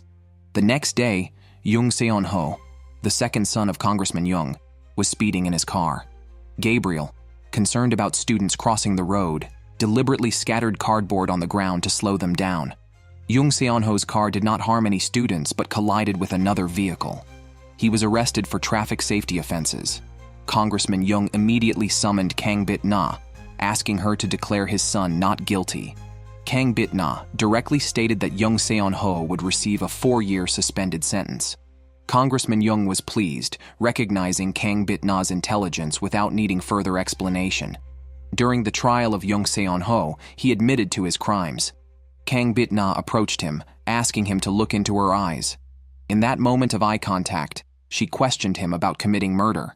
It was revealed that Kang Bit-na, when touching the team leader's forehead, saw Jung Seon-ho as the killer. She announced that the case would be re-examined at the next hearing. Kang Bit-na returned home and encountered Han Da-on, noticing the injuries on his face. Earlier that day, Han Da-on had had an argument with a colleague who punched him. Kang Bit-na tenderly treated his wound. Suddenly, Han Da-on grabbed her hand, looking into her eyes and moving closer, causing Kang Bit-na's heart to race and leaving her flustered. Kang Bit-na repeatedly told Han Da-on that she was a demon and they should not be together. Han Da-on, holding a lip balm, reminded her that she had applied the wrong medication. Kang Bit-na quickly wiped off the lip balm from Han Da-on's lips, and ran out of the room, while Han Da-on, noticing her embarrassment, couldn't help but laugh. The next day, a report was made that a surveillance camera captured the moment of the president's death. Han Da-on and Young Moon-jae investigated the video, which Han Da-on worried might be detrimental to Kang Bit-na. Taking advantage of Jung Moon-jae's absence in the restroom, Han Da-on deleted the video. However, Jung Moon-jae exposed his actions since it was a trap set by him, catching Han Da-on in a compromising situation and threatening him to comply. That evening, Kang Bit-na saw Jung Moon-jae approaching her on her way home. A female assistant summoned the demon lord Bile, complaining about a human named Han Da-on, who was hindering Kang Bit-na's activities on Earth. Bile ordered the demon Paimon to kill Han Da-on. Paimon, possessing the body of a detective who had died on duty, began investigating the relationship between Han Da-on and Kang Bit-na, intending not only to kill Han Da-on, but also to kill Kang Bit-na, with whom he had a 400-year-old grudge. The naive female assistant thought that by eliminating Han Da-on, Kang Bit-na would remain the decisive demon she once was, emphasizing that only Han Da-on should be killed, not harming Kang Bit-na. Unbeknownst to her, the situation was already beyond her control. Han Da-on informed Kang Bit-na about Jung Moon-jae using the surveillance footage to threaten him. Kang Bit-na quickly arranged a meeting with the other party. Paimon greeted Kang Bit-na, saying it had been a long time, but she did not recognize her old nemesis. Kang Bit-na warned Paimon that the police could come after her, but they should not trouble Han Da-on. Hearing this confirmed Paimon's suspicion of Kang Bit-na's special feelings for Han Da-on, which made him smile maliciously. At the subsequent trial of Young Seon-ho, Kang Bit-na sentenced him to 2 years in prison with a 4-year suspension. The female assistant excitedly stated that it was now their turn to judge Young Seon-ho. However, Kang Bit-na directly stated that she only saw Young Seon-ho standing beside the deceased team leader, not seeing him commit murder. Moreover, the serial killer had never used a gun, so she needed to be cautious. After returning home, Kang Bit-na began analyzing the identity of the serial killer. She wanted to kill him quickly to avenge Han Da-on. She remembered Gabriel's words that she was the only one who could protect Han Da-on. She arranged to meet Gabriel to ask how exactly she should protect Han Da-on. Gabriel repeated that one of them would definitely die. Kang Bit-na believed that if she completed her mission and returned to hell, it would mean her physical body had died, allowing Han Da-on to live. However, Gabriel refused to reveal any information, which infuriated Kang Bit-na. She yelled at Gabriel, and a passerby, unable to watch anymore, accused Kang Bit-na of abusing an elderly person. Pretending to be an abused elder, Gabriel left with the help of the passerby. Kang Bit-na was both angry and powerless. Kang Bit-na and Han Da-on continued to investigate the serial killings. They discovered that the killer would sever different body parts of the victims. Kang Bit-na suddenly realized the serial killer was Satan, who had been the second leader in hell, but had rebelled and stolen the first leader's treasure, escaping to the human world. Since then, Satan and the treasure had disappeared. They believed Satan was hiding in a human body, but since humans undergo birth, aging, sickness, and death, Satan would also die. However, 2 things could make Satan immortal: different body parts of a righteous person, and the treasure in Satan's possession. Kang Bit-na decided to first visit the victims' families. Before this, Paimon threatened Han Da-on again, wanting to know to what extent Han Da-on would go to protect Kang Bit-na. He still had the surveillance video and demanded an answer from Han Da-on quickly. Meanwhile, the Hell engineers Kang Bit-na had sent out returned with information about the deceased team leader and Han Da-on's family members. Kang Bit-na and Han Da-on visited a victim's family, where hatred had not faded even after more than 20 years since the case was beyond the statute of limitations. One of the family members was an apartment manager whose locked room was where her tragically deceased son had lived. She was a single mother who had raised 2 children alone. Before going to work that day, she had given her son money to buy breakfast to eat with his sister. During her shift, she received a call that her son had been murdered, a blow she couldn't accept. For over 20 years, she had refused to move, waiting for the killer to reappear and seek justice for her son. Moved by the manager's story of her son's tragic loss, Kang Bit-na ran out, overwhelmed with pain. Han Da-on followed her to ask if she was all right. Kang Bit-na felt that Han Da-on was the one who needed comfort. as the last victim's family they visited was his. They went to Han Da-on's house, where Han Da-on didn't even have the courage to push open the door. Kang Bit-na entered first, having heard Han Da-on's account of his parents' and brothers' deaths. Inside the crime scene, she saw Han Da-on's mother lying in a pool of blood, telling Han Da-on to run while a young Han Da-on hid helplessly in a corner of the room, with his mother's soulful prayers echoing in her ears. Kang Bit-na couldn't control her sadness and cried again. She told Han Da-on that their team leader and his family had gone to heaven after they died. Han Da-on felt regretful as he might not be able to meet them since he was destined for hell. Kang Bit-na promised she would never let that happen, vowing to find and kill the culprit herself. That night, Kang Bit-na went to a nightclub to find Young Seon-ho. She confronted him, accusing him of being Satan and the serial killer hiding in a human body. However, Young Seon-ho was confused and swore on his deceased mother that he was neither Satan nor aware of any serial killer. He told Kang Bit-na she could kill him if she doubted him, as his life was already ruined. Meanwhile, Han Da-on was reflecting on Kang Bit-na's care and protection, feeling warmth in his heart. He sent a message to Paimon, ready to answer what extent he would go for Kang Bit-na. Just then, he received a call for help from Kang Bit-na. He rushed to her location, unaware it was a trap set up by the male assistant under Paimon's orders. The assistant had stolen Kang Bit-na's phone and imitated her voice to lure Han Da-on. Feeling guilty, the male assistant went to confess at a church. After leaving, he decided to warn Kang Bit-na, but the female assistant blocked him, determined not to disrupt their plan to kill Han Da-on. The male assistant threw a handful of sulfur powder at her and ran to find Kang Bit-na, frantically knocking on the door with no response. As he wondered where to find Kang Bit-na, Gabriel suddenly appeared. In the nightclub, a man dragged Kang Bit-na into a private room. Just as she was about to react, the man transformed into Gabriel. Gabriel left, and the male assistant knelt down, begging Kang Bit-na to hurry and save Han Da-on. By then, Han Da-on realized it was a setup, but it was too late. He and Paimon began fighting, and after a few rounds, Han Da-on was knocked down.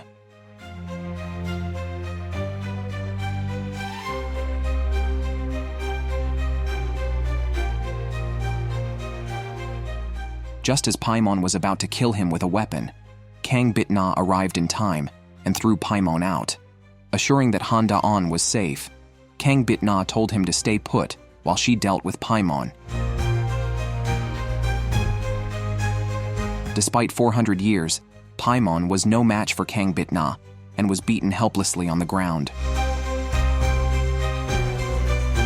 Just as Kang Bit-na was about to end Paimon's life, he uttered a spell. Suddenly, the scene changed to Han Da-on's house, and Paimon transformed into Han Da-on, attacking Kang Bit-na. Caught in the illusion, she couldn't bring herself to harm Han Da-on and was quickly defeated. The fake Han Da-on summoned a weapon, and with an evil smile, thrust it towards Kang Bit-na. Just then, Han Da-on shouted her name, and Paimon returned to his original form. Kang Bit-na woke from the illusion and swiftly dealt with Paimon, pinning him to the wall with his own weapon. After defeating Paimon, Kang Bit-na embraced Han Da-on, relieved that he was safe. However, in that moment, Paimon suddenly appeared behind Kang Bit-na with a weapon. To protect Kang Bit-na, Han Da-on embraced her and swapped positions, taking the fatal blow for her. Paimon, injured by Kang Bit-na, did not die. He pulled out his blade, aiming for a fatal blow to Kang Bit-na. Han Da-on shielded her in his arms. At that critical moment, a female assistant appeared and knocked down Paimon. Kang Bit-na, resenting anyone who might harm Han Da-on, ended Paimon's life in front of him. She thought Han Da-on would feel uneasy, but he wiped the blood from her face instead. After dealing with the enemy, Kang Bit-na started to settle scores with the traitors inside. She slapped her female assistant twice, understanding her responsibilities but not tolerating her endangering Han Da-on. She ordered the assistant to disappear and never show her face again. Then, Kang Bit-na confronted Bael in a magic circle set by the assistant. Bael scolded her for falling in love with a human, violating demonic duties. Willing to accept punishment, Kang Bit-na was angered when Bael threatened her beloved's life. She tried to duel Bael, who easily absorbed her magical powers. Stripped of her powers, she remained on Earth to atone, facing severe punishment soon. Believing she could still solve a serial killer case without powers, she informed Han Da-on of her suspicion about Young Seon-ho. To confirm his identity, she decided to investigate personally.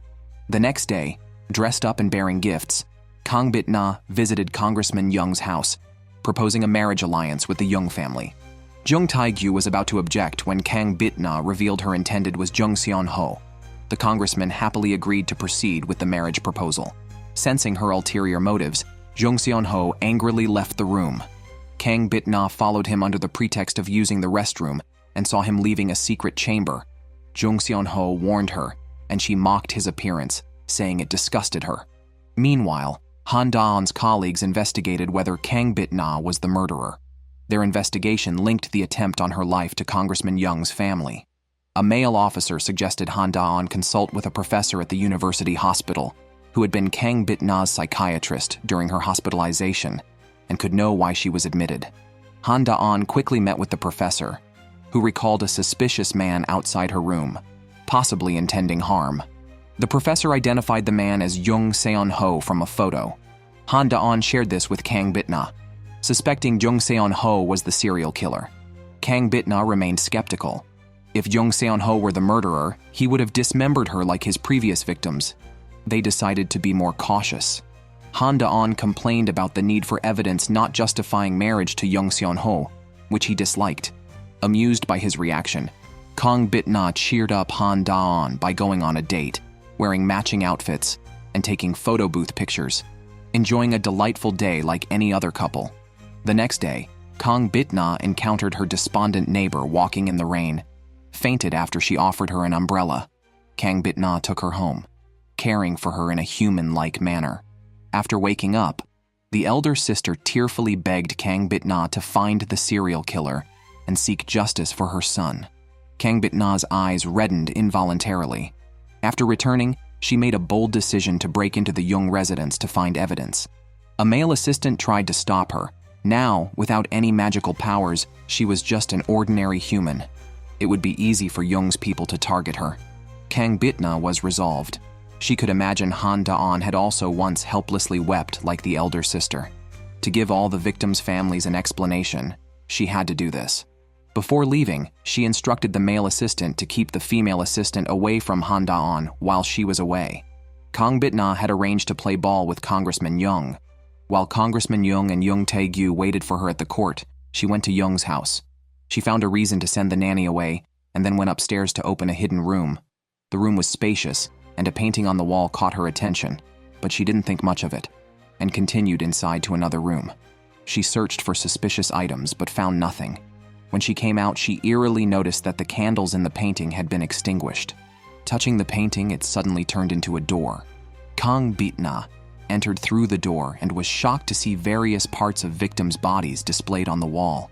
She realized that the serial killer was one of the three Youngs.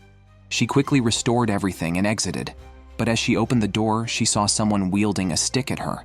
Meanwhile, Han Da-on and his colleagues discovered that the attempt on Kang Bit-na's life involved either Congressman Jung or Jung Tae-gyu.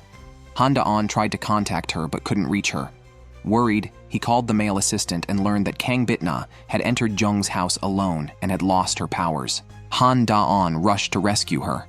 On his way, he encountered the female assistant who tried to stop him. He asked her to wait with any matters until after he rescued Kang Bit-na. Unexpectedly, the female assistant handed him a blueprint of the Young household, helping him pinpoint Kang Bit-na's location. At that moment, Kang Bit-na was knocked down by Jung Seon-ho. She managed to kick him and take his weapon. Seeing Jung Seon-ho backed against the painting, she questioned why he didn't enter it. Jung Seon-ho, confused, accused her of talking nonsense. They fought again. Without her powers, Kang Bit-na was no match for Jung Seon-ho and was knocked unconscious. When she woke up, she found herself bound by Jung Seon-ho in the hidden room. Jung Seon-ho resented not having killed Kang Bit-na earlier. She asked him why he did this. Jung Seon-ho responded that it was because she had intruded into his mother's room. At that time, Kang Bit-na was still Jung Tae-gyu's fiancé. She had come to the house looking for Jung Tae-gyu, who was not around. While waiting, she got up to tour the Young mansion and accidentally triggered a switch that opened a secret room. Inside, she found a camera and pressed play, revealing a video of Jung Tae-gyu torturing Jung Seon-ho's own mother. Terrified, as Jung Tae-gyu suddenly appeared behind her, he threatened Kang Bit-na, saying the way the woman died was interesting, and she could try it too. Kang Bit-na got scared and ran away immediately. Jung Tae-gyu threatened to kill her to silence her. He coerced Jung Seon-ho to help him achieve this. Kang Bit-na was about to send a message to break off her engagement with Jung Tae-gyu, but she was kidnapped by Jung Seon-ho. She begged Jung Seon-ho to spare her life. However, she was still stabbed. After the flashback, Jung Seon-ho scolded her, saying she should not have survived. Kang Bit-na, trying to buy time, asked him to reveal who killed his mother, promising to help send the killer to hell. His mother was the source of Jung Seon-ho's pain. Stirred by Kang Bit-na's words, he violently choked her, intending to kill her. At this critical moment, Han Da-on arrived just in time to save her. Han Da-on severely beat Jung Seon-ho. Kang Bit-na intervened just in time. Jung Seon-ho took the opportunity to flee, while Han Da-on checked Kang Bit-na's injuries. Kang Bit-na informed Han Da-on that Jung Seon-ho was not the serial killer. The real killer was either Jung Tae-gyu or Congressman Jung. Out of fear, Han Da-on hugged her tightly. Before Kang Bit-na boarded the ambulance, she saw Congressman Jung and Jung Tae-gyu returning. She scrutinized both men with her gaze. A female assistant apologized to Kang Bit-na, who thanked her and offered her cheek for a slap. The assistant hesitated, but then punched Kang Bit-na hard. With the internal conflict resolved, Kang Bit-na gathered her two assistants to take action. She summoned Baal using her blood, reported that she had found Satan, and requested her powers be restored to capture him. Baal restored her powers, reminding her that she was his most promising successor, urging her not to disappoint him. Kang Bit-na and her assistants caught Jung Seon-ho and stuffed him into a car. They doused the car with gasoline and set it on fire. The police received a report and arrived at the scene of Jung Seon-ho's burning death. The body was completely charred, unrecognizable. However, a suicide note found at the scene claimed his father and brother had killed him. The police immediately detained Congressman Jung and his son, but they denied killing Jung Seon-ho. Despite knowing that DNA results were still pending, Congressman Jung hurriedly arranged the funeral, burying Jung Seon-ho. On the day of the burial, Congressman Jung tearfully performed in front of everyone. Meanwhile, the police received the DNA report, revealing the body in the car was not Jung Seon-ho, but a fugitive who had disappeared 10 years ago. As everyone was shocked, Jung Seon-ho suddenly turned himself in at the police station. 4 days earlier, before Kang Bit-na went to find Jung Seon-ho, she shared the plan with Han Da-on. They intended to use Jung Seon-ho to catch the serial killer. Kang Bit-na and her assistants quickly located Jung Seon-ho hiding in a motel and found the axe he had taken from home. The axe was the murder weapon used by the serial killer. Kang Bit-na guessed Jung Seon-ho wanted to use the axe to coerce his father and brother to help him escape. She negotiated with Jung Seon-ho, promising to help him avenge his mother's murder on the condition that he would go to the police station with the axe and reveal the real killer. Doubtful, Jung Seon-ho made a bet with Kang Bit-na, letting him first call Congressman Jung and Jung Tae-gyu for help to see if they would assist him. Jung Seon-ho made the call, and Jung Tae-gyu told him to wait for a pickup. However, the person who came to pick him up tried to kill him. At the crucial moment, Kang Bit-na stopped the car and saved Jung Seon-ho. This led him to trust Kang Bit-na and choose to turn himself in at the police station. A military engineer preserved the body of a murderer for years. They placed it in a car, pretending it was Jung Seon-ho. Kang Bit-na then set the car on fire to create the illusion that Jung Seon-ho was dead. Han Da-on forced Jung Seon-ho to reveal the identity of a serial killer. However, Jung Seon-ho only disclosed that his mother was starved to death by Congressman Jung and Jung Tae-gyu. Upon learning that his brother was not only alive but had also surrendered to the police, Jung Tae-gyu angrily threw a book from Congressman Jung's hands. Congressman Jung tried to distance himself by claiming that Jung Tae-gyu was solely responsible for everything and should be held accountable for his actions.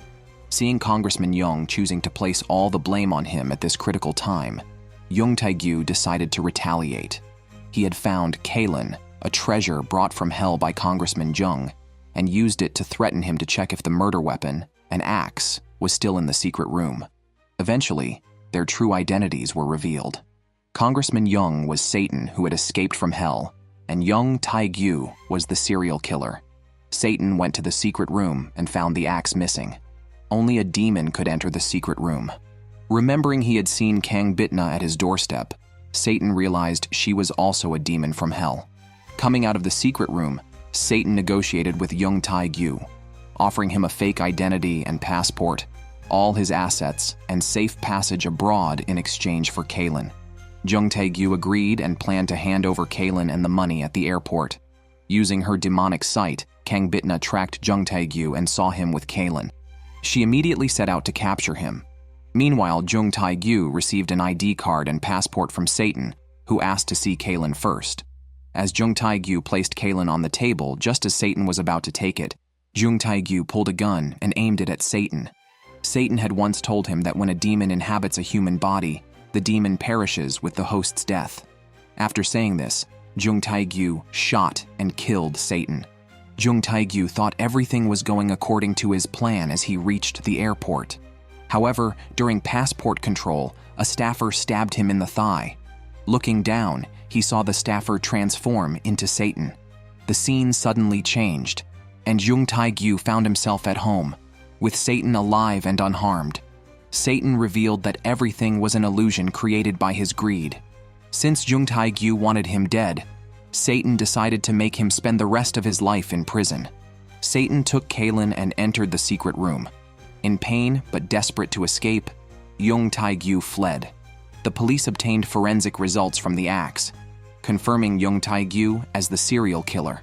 Han Da-on relayed these results to Kang Bit-na, who had arrived at the Jung residence. Entering the room, she saw blood everywhere. Satan, holding Kaylin and laughing, said that inserting Kaylin into the collected body parts would grant him immortality. However, Kang Bit-na arrived just in time to stop him. She flung Satan away, and thinking of Han Da-on's deceased family, drew a blade intending to kill him. To buy time, Satan recounted his story after arriving on Earth, including his escape from hell, injuries, and loss of Kaylin. At that desperate time, he met Jung Tae-gyu, sensing a strong, murderous aura in him that could save him. Jung Tae-gyu, an illegitimate son of Congressman Young, had come to demand what he was owed. Representative Young not only refused to acknowledge him, but also insulted him. This made him so angry that he killed Representative Young. While Jung Tae-gyu was unsure what to do, Satan suddenly appeared, offering a deal. If he would kill for him, he would enjoy eternal wealth and glory.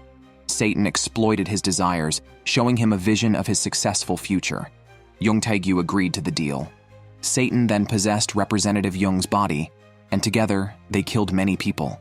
Jung Seon-ho's mother accidentally saw Jung Tae-gyu returning from a murder and asked Representative Young to call the police, unaware that it was Satan's soul in his body. She was confined by the father and son duo until she starved to death. Jung Tae-gyu's final target was Han Da-on's family. He entered their home under the pretense of checking the gas and killed Han Da-on's innocent parents and brother. Kang Bit-na, upon hearing this, angrily picked up a blade to act, but then Satan began tempting her, offering to help her stay by Han Da-on's side forever in human form. She envisioned their wedding, but as Han Da-on moved to kiss her, it started raining heavily, and Satan's curse echoed. Kang Bit-na snapped out of the illusion. Satan summoned Jung Seon-ho's mother, now transformed into a murderous weapon, who attacked Kang Bit-na like a wild beast. Kang Bit-na fought back, turning the woman into a puff of black smoke with a stab from her knife. Satan tried to insert the blade into a body part, but Kang Bit-na threw it away and fiercely stabbed Representative Jung. Satan emerged from his body, returning to his demonic form, and they fought. Initially, Satan had the upper hand, but Kang Bit-na quickly overpowered him. The gates of hell opened, and she stabbed Satan, sucking him into the gates, where he vanished. Afterward, Han Da-on received a message from Kang Bit-na that Jung Tae-gyu was attempting to escape at the docks. He rushed there and fought with Jung Tae-gyu, eventually overpowering him. After years of deep-seated vengeance, Han Da-on lost his sanity and brutally beat Jung Tae-gyu.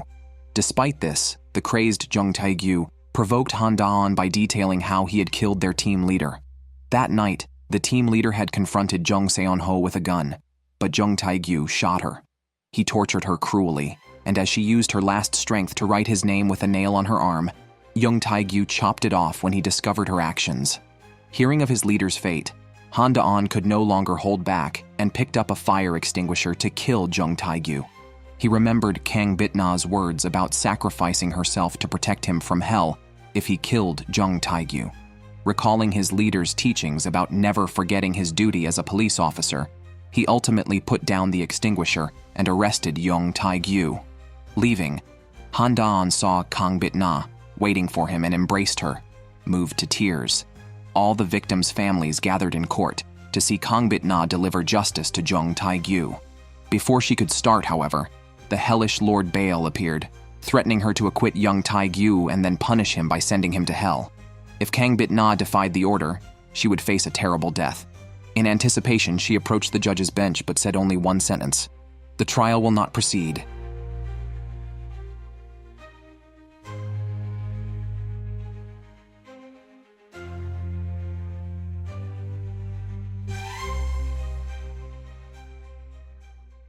The day before Jung Tae-gyu's trial, Jung Seon-ho, who was supposed to testify, was stabbed in detention.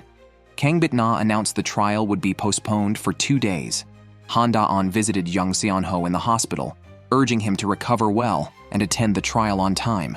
Jung Seon-ho believed his brother had arranged the attack. He feared that testifying would lead to his assassination by his brother's people.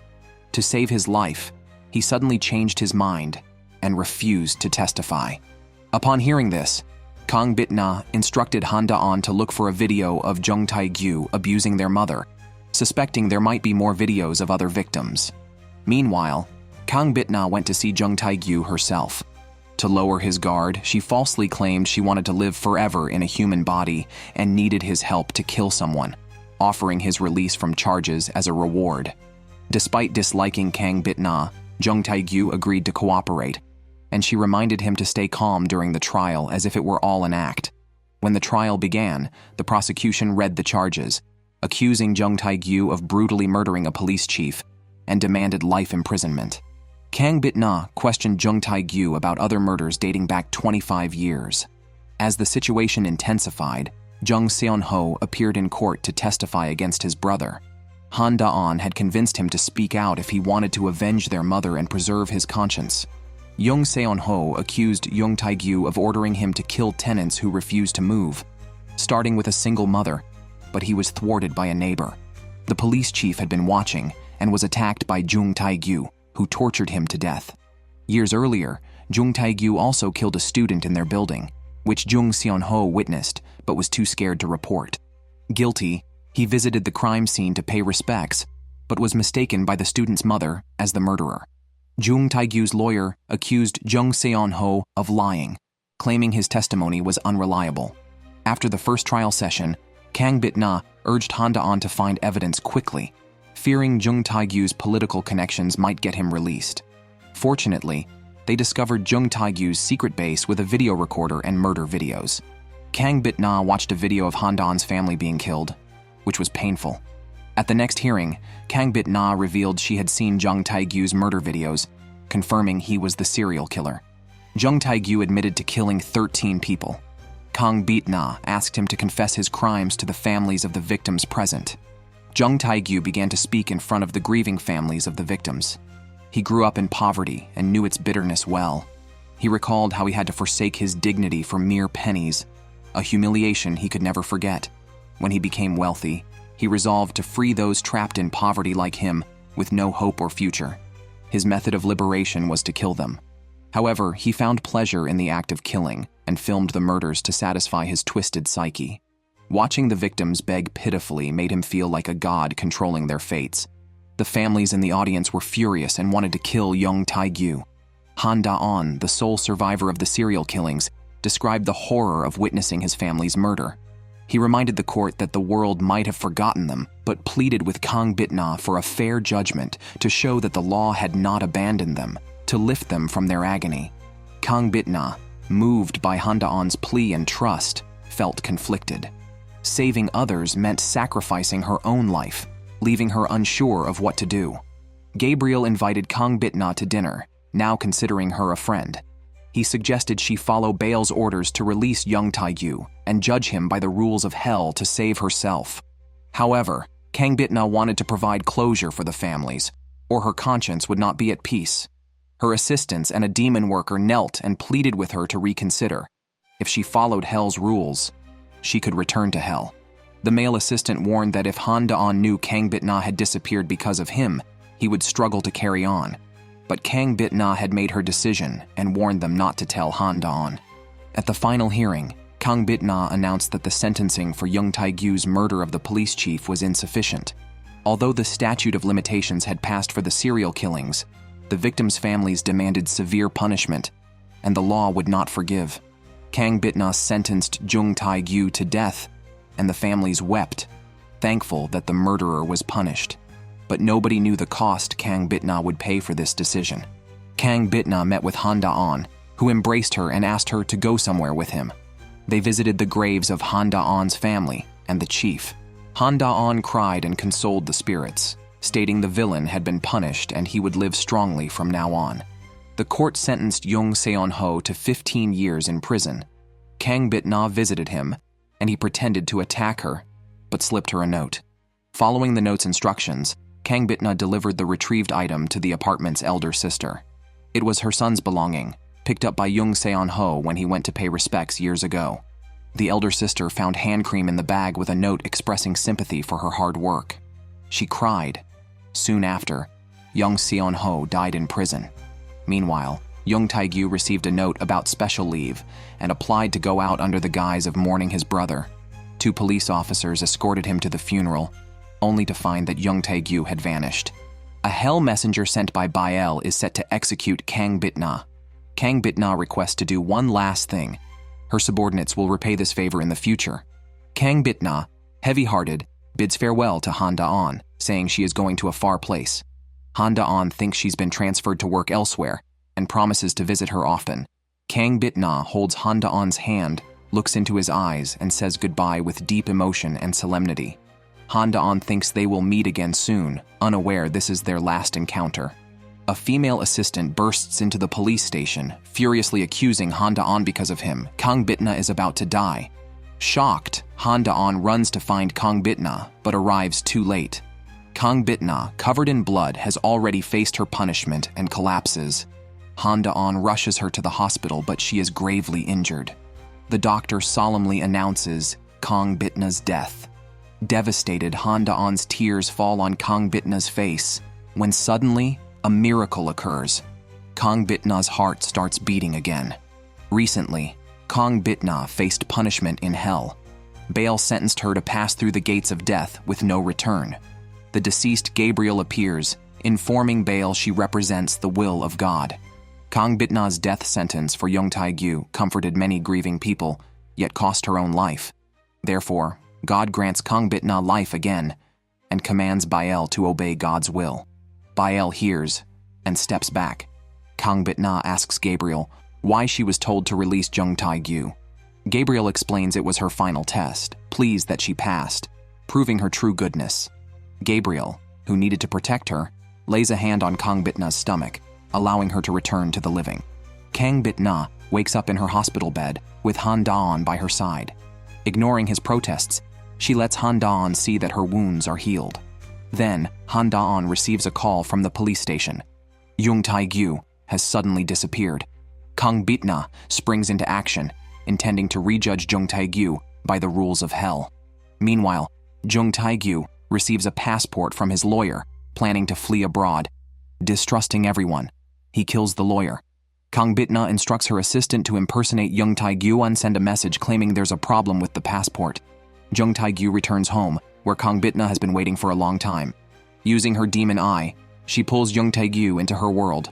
The scene shifts. Young Tae-gyu finds himself outdoors, and Kang Bit-na, now an archer, shoots 14 arrows, seeking justice for those Young Tae-gyu killed. When Young Tae-gyu awakens, he finds himself in hell, with Kang Bit-na as the hell judge ordering him to duel with Satan. The survivor will live. Both criminals want to kill each other. Young Tae-gyu is slain.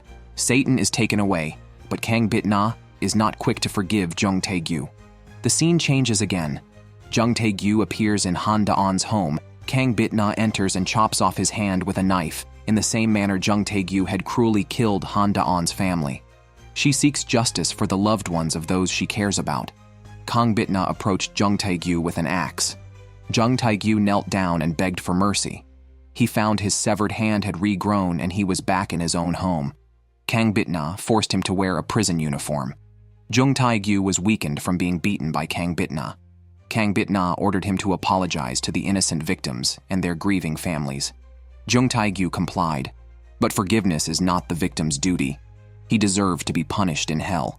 Kang Bit-na took out a blade and killed Jung Tae-gyu, branding his head with the mark of hell. The gates of hell opened above him. Jung Tae-gyu's soul was devoured by demons. The police arrived at the Jung residence. Han Da-on saw dozens of coffins on the ground, each marked with a victim's name. Jung Tae-gyu's body was hung up, confessing his crimes to the victims. Kang Bit-na attended Gabriel's funeral, hoping that Gabriel as a friend would greet her. Han Da-on urged Kang Bit-na not to return to hell, or offered to go with her. Kang Bit-na said she wouldn't leave soon. Bael came to Earth to bring Kang Bit-na back to hell as his successor. Kang Bit-na asked for 3 more years. After 3 years, she promised to return to hell. Kang Bit-na told Han Da-on she had 3 years of leave. Though not forever, she would cherish their memories during their separation. For her sake, Han Da-on must find happiness during these 3 years. Han Da-on held Kang Bit-na close, cherishing every moment with her. Kang Bit-na was transferred to another court and moved from her residence. Han Da-on often visited her, and they went on dates. As they were about to kiss, a phone vibrated inopportunely. Kang Bit-na was reassigned to her original court, ending their long-distance relationship.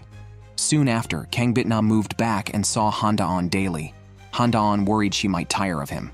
Kang Bit-na responded with a kiss. Han Da-on reciprocated, but Kang Bit-na felt the kiss was not deep enough.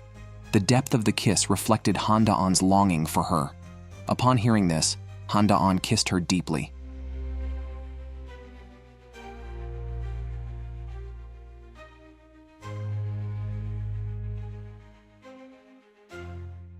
The next day, Kang Bit-na returned to the courthouse, welcomed by banners and signs. Back in her familiar office, her male assistant pushed in a cart of cases to be handled.